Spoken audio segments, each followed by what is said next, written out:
अस्सलाम वालेकुम। आप देख रहे हैं के न्यूज़ चैनल। खबर शामिल करते हैं पाकपतन से। हमारे नुमाइंदे अब्दुल जब्बार की रिपोर्ट के मुताबिक जिला पाकपतन के सहाफ़ियों का नुमाइंदा इजलास जेर सदारत सीनियर सहाफ़ी राना याहिया फारूकी मुनक्कद हुआ। इजलास में बुजुर्ग सहाफ़ी अल्लामा अनीस अहमद भट्ट की तजवीज़ पर जिला पाकपतन के सहाफ़ियों पर मुश्तमिल डिस्ट्रिक्ट प्रेस क्लब पाकपतन अमल में लाया गया, जिसमें दर्जा ज़ाई अहदेदारान ने चुनाव अमल में लाया गया।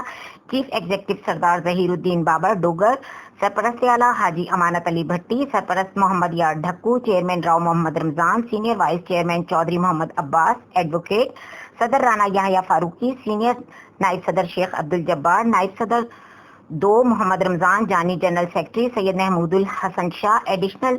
General secretary Malik Muzammil Manzoor Khokhar, deputy secretary general Syed Raza Abbas Zaidi, joint secretary Chaudhry Saleem Sarwar, finance secretary Zafar Iqbal, secretary नशो इरशाद सेठ इफ्तिखार अहमद गोगा, मेंबरान executive member Arif Wala, doctor Qudratullah Saeed, Ahmed Raza, Mohammad Abbas Bhatt, Adnan Jahangir Khokhar Ali, Hashmi Mohammad Younus, Bhatti Mirza, Mohammad Afzal, Mughal Mohammad Hussain Sukhera, Mohammad Salim खोकर, मेंबरान एग्जीक्यूटिव मेंबर पाकपतन, मोहम्मद रमजान भट्टी, अल्लाह दित्ता, अंसारी अली रजा, फरीदी अहमद, शुजा बोदला, पीर मोहम्मद मंशा राना, मोहम्मद शाहिद चौधरी, नासिर रसूल काजमी, एडवोकेट शामिल थे।